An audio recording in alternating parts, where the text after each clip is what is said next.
નમસ્કાર દર્શક મિત્રો, આપ જોઈ રહ્યા છો BR24 ન્યૂઝ. હવે જોઈએ અગત્યના સમાચાર. ઝઘડિયામાં 10 વર્ષીય બાળકી પર દુષ્કર્મની ઘટનાના રાજ્ય સહિત દેશભરમાં પડઘા પડ્યા છે. ભરૂચના ઝઘડિયામાં 10 વર્ષીય બાળકી પર 1 મહિનામાં 2 વાર દુષ્કર્મ આચરી નરાધમ દ્વારા રાક્ષસી કૃત્ય આચર્યાની ઘટનાના ગુજરાત સહિત દેશભરમાં પડઘા પડ્યા છે. ઝારખંડ સરકારમાં ગ્રામીણ વિકાસ અને પંચાયતી રાજ મંત્રી આ મામલાને લઈ આજે વડોદરા આવ્યા હતા.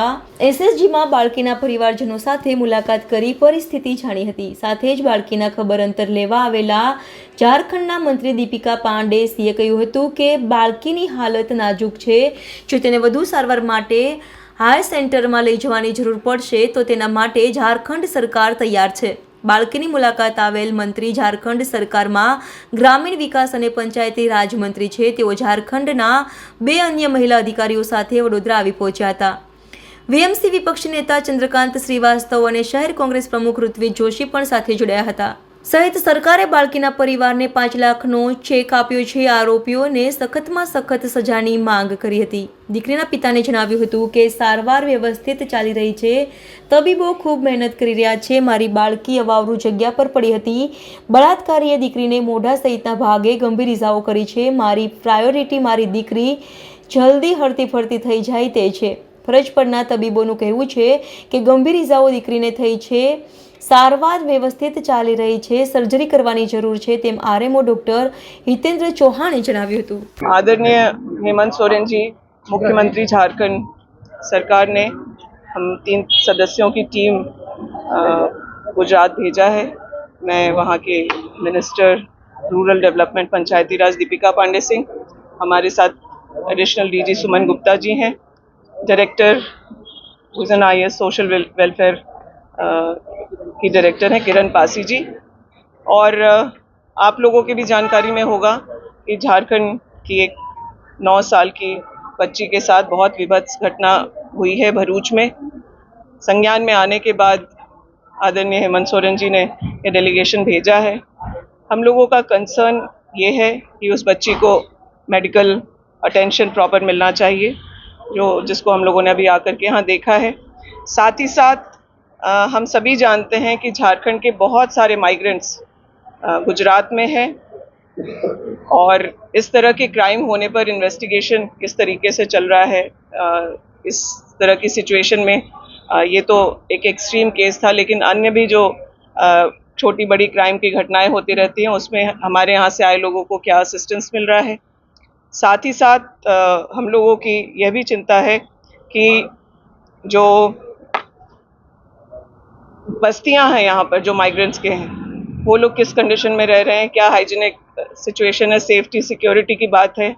और जो कंपनी उन लोगों को यहाँ लेकर के आती है लोकल कॉन्ट्रैक्टर्स के माध्यम से, वो उनके वेलफेयर की चीज़ों को कहाँ देख रहे हैं. जिस परिवार के साथ ये घटना हुई है उस परिवार में 4 बच्चे हैं और पति पत्नी दोनों काम करते हैं और जिन्होंने इस घटना को अंजाम दिया है वो भी उसी बस्ती में रहने वाले हैं. इनके 4 बच्चे हैं. उन 4 बच्चों को अगर यहाँ पर क्रैश जैसी सुविधा होती तो माँ को उस बच्चे को अकेले छोड़ के नहीं जाना पड़ता और इन चीज़ों से इस तरह की घटना से बचा जा सकता था. माननीय मुख्यमंत्री जी ने अपनी चिंता व्यक्त करते हुए यहाँ उस बच्ची के सहयोग के लिए, उसके बेहतर इलाज के लिए 4 लाख का चेक और 50,000 उसको इमीडिएट मेडिकल अटेंशन के लिए अगर कुछ चाहिए तो उसके लिए झारखंड सरकार की तरफ से सहयोग हुआ है. और साथ ही साथ हम लोगों ने यहाँ के प्रशासनिक पदाधिकारियों को, हॉस्पिटल के मैनेजमेंट को यह भी बताया है कि अगर हायर सेंटर पे जाने की ज़रूरत है, अगर गुजरात से बाहर कहीं इन्हें और बेहतर ट्रीटमेंट से इनके हेल्थ के कंडीशन को इम्प्रूव किया जा सकता है तो एयरलिफ्ट करना पड़े, बेहतर सेंटर पे ले जाना पड़े, तो उसको भी झारखंड गुजरात गवर्नमेंट हम लोग से साझा करे, ये हम लोगों ने बात रखी है. तो इन सब कंसर्न के साथ हम लोग यहाँ पहुँचे थे और ये इस तरह की घटना कभी कहीं ना हो, हम लोगों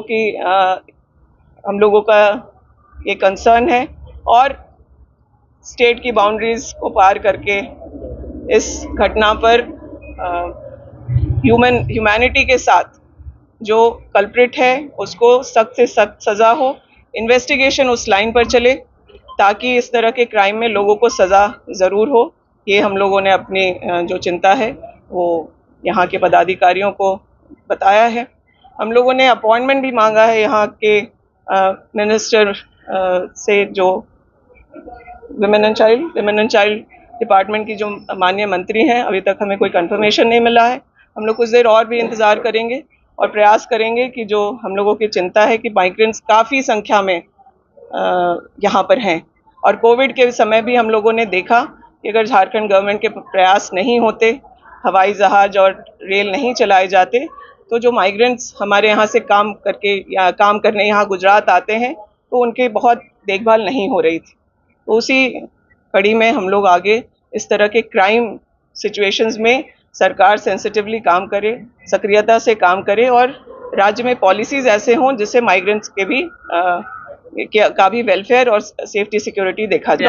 डॉक्टर्स हम लोगों ने उन्हें बताया है, वो कह रहे हैं कि वो चीज़ों को संभाल लेंगे और किसी एक सर्जरी की तैयारी हो रही है जिस पे वो गार्जियन से बात कर रहे हैं। फिर आगे फर्दर क्या डेवलपमेंट है वो साझा करेंगे। मैम, आपका गुजरात की कानून और व्यवस्था की स्थिति के बारे में आपकी क्या राय है? देखिए, आज हम लोग जिस परिस्थिति में आए हैं, आप लोग जानते हैं, किसी छोटी बच्ची के साथ, किसी नाबालिग के साथ, 9 साल की बच्ची के साथ इस तरह की घटना हो रही है, तो ये चिंता का विषय तो है।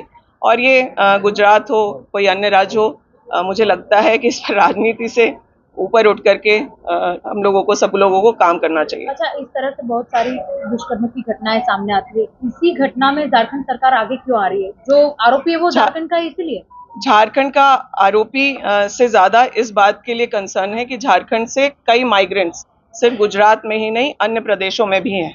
उनके सेफ्टी के बारे में, उनके सुरक्षा के बारे में, उनके लिविंग कंडीशन के बारे में अन्य राज्यों में आज गुजरात में आकर के झारखंड के मजदूर काम कर रहे हैं। यहाँ से अगर वापस चले जाएंगे तो गुजरात का जो इंडस्ट्रियल बेल्ट है वो ठप हो जाएगा। लेकिन जब इतना काम वो यहाँ कर रहे हैं, वो अपना मैन पावर झारखंड से यहाँ लेके आ रहे हैं, तो उनके वेलफेयर का भी काम गुजरात की सरकार को करना पड़ेगा। उन्हें जिम्मेदारी उठानी चाहिए।